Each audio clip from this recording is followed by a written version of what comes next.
Welcome to another episode of Benjamin Recaps. Join me as we take a closer look at the hitman and his apprentice in this intense movie. Let's get started. Arthur Bishop lives on his boat in a tourist area by the sea. He gets up in the morning, drinks his coffee, and listens to music he enjoys. Then he jumps out of the boat and detonates a bomb inside. This is just in case someone tries to steal the boat. Then he gets on his motorcycle and rides to a restaurant where everyone knows him. Bishop is given a special seating area with a view of the sea by the waiter. A girl with Asian features approaches him and informs him that she has been looking for him for quite some time. She informs him that her boss has asked him to kill 3 people and that he should kill them as if they died naturally. And she assures him that this is not a difficult task for him because he is an expert in his field. She informs him that if he does not agree, she will report him because he is wanted by several parties and that he is still alive because he faked his death and walked away from everything. Bishop notices that this girl is accompanied by others. They were threateningly looking at him. He requests that she make a phone call, and when he takes out his phone, he photographs the girl. He stops her and hits her when she tries to take out the gun. The people with the girl then start attacking Bishop, but he hits them with great skill. Bishop then notices thugs approaching him on security cameras. Bishop leaps from the restaurant's wall and lands on the cable car. The girl is followed by a group of men who board the cable car and threaten the passengers. They were looking for Bishop, but he was higher up.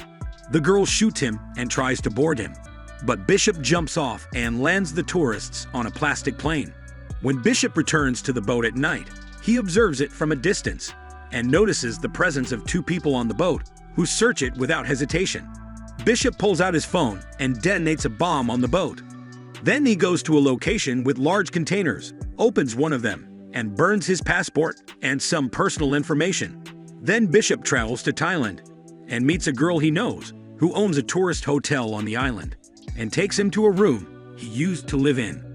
Bishop opens a hidden door in the room and pulls out a bag containing phones, weapons, and passports before searching for the girl he photographed in the restaurant. He knows something about her and a man named Crane. He is the person for whom this girl works. When Gina enters the hotel and meets the owner, she asks for first aid. Gina's hand has bruises from the beating, which the hotel owner notices. The hotel owner approaches Gina and asks if she requires any additional assistance. But Gina responds that she only requires a first aid kit and then escapes at night on board a boat near the hotel. Bishop's acquaintance, the owner of the hotel, notices a girl on the boat who is being beaten. She goes to Bishop and requests that he assist this girl. Bishop then arrives at the boat and tells the man to leave the girl alone and not to hit her. However, the man refuses to leave her and was attempting to draw a gun on Bishop. Bishop, on the other hand, hits him and kills him. Then he returns to the hotel and informs the owner that he has completed the task and requests that she transport Gina to the hotel. When Bishop searches the boat, he discovers her passport and phone, as well as a photograph of Bishop. Then he blows up the boat and returns to the hotel, where he questions Gina about why his picture is on her phone. He inquires as to whether she works for Crane. She informs him that Crane has something to threaten her with and that everything that has occurred is a ruse to trap Bishop. The plan was for her to get to know him and then call the number on her phone, which would end her mission. Bishop is aware that Gina runs a shelter for children who have been victims of human trafficking, and Crane has threatened to kill the children if she does not comply with his demands. Bishop notices a boat approaching the island from the sea with men on board, and these men keep watch on the island. Bishop instructs Gina to act as if she is befriending him, and this is exactly what happens. Gina then apologizes to him for setting her up and tells him that she had no choice because the children were everything to her. Bishop tells her that he admires her attitude because he was raised as an orphan. He tells her that he and Crane were bought by a gangster and that he managed to elude them. But because Crane did not escape, they punished him because they believed he was the reason for his escape. Crane despised Bishop for this reason. Bishop then devises an escape plan with Gina. As a souvenir, he gives her a watch and asks her to keep it until they meet again. Crane's men arrive the next day and kidnap Gina. Crane is summoned by Bishop and asked to meet man to man. Crane asks Bishop to release Gina when they meet. Crane informs Bishop that he will release her after Arthur Bishop murders 3 people. Bishop receives a file containing personal information from Crane. The first individual was an African arms dealer imprisoned in the maximum security prison, which was difficult to reach. Crane then hands Bishop a GPS capsule and instructs him to swallow it. After completing his mission, in order for them to reach him, the Bishop inquires of Crane as to what evidence Gina is still alive, and Crane tells him that after each operation he performs, he will be allowed to call her.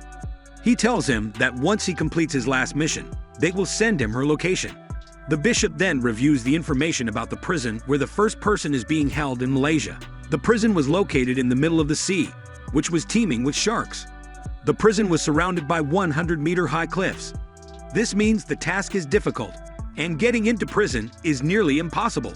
Bishop investigates the information on some wanted men before selecting one of them. He also had a distinctive tattoo on his face. As a result, Bishop forges his identity in the person's name. Then he goes out and buys some of the supplies he'll need to complete the mission.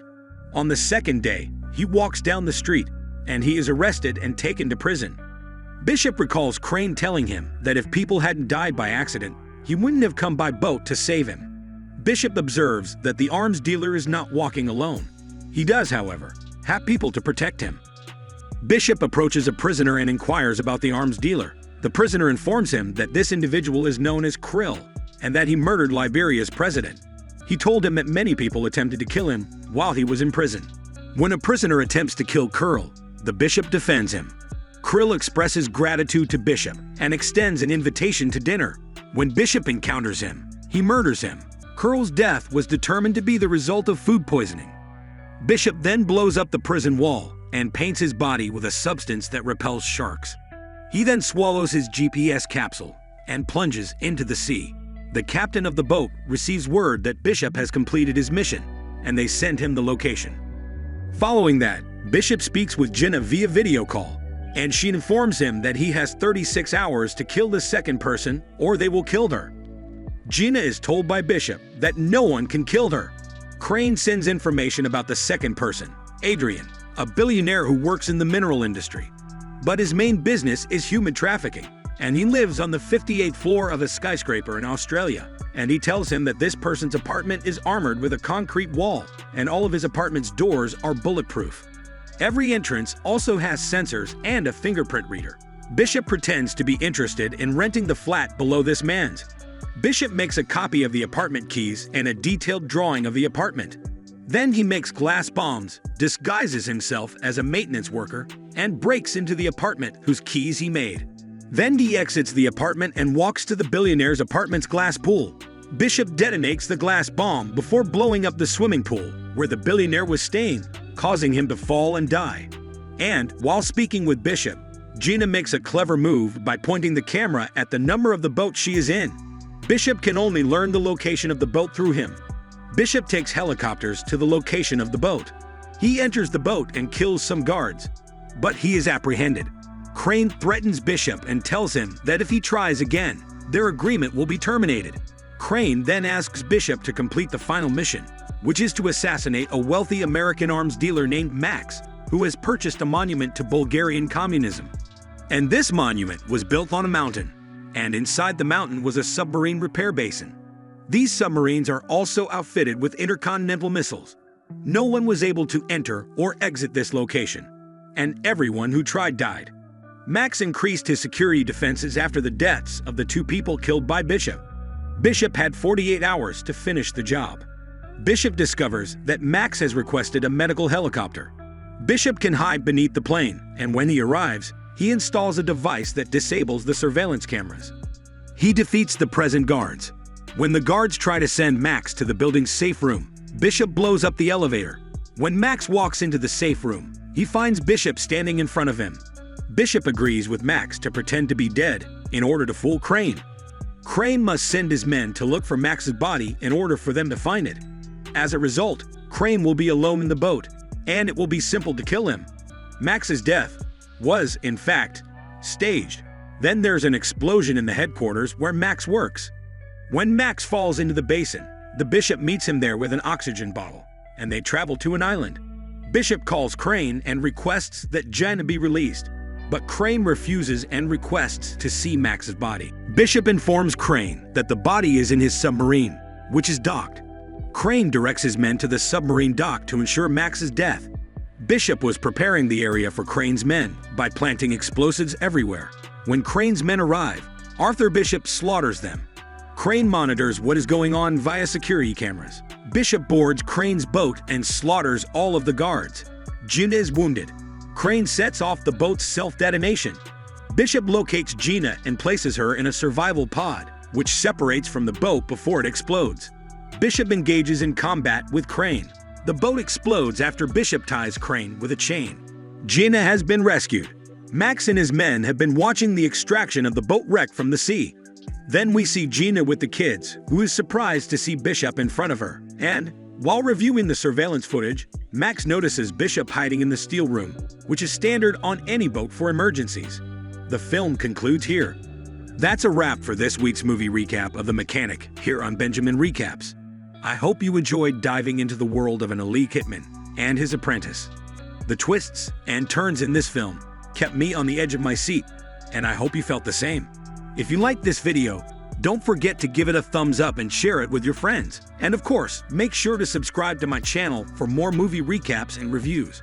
Whether it's the latest blockbuster or classic film, I've got you covered. So until next time, keep watching and stay tuned for more content here on Benjamin Recaps. This is your host, signing off.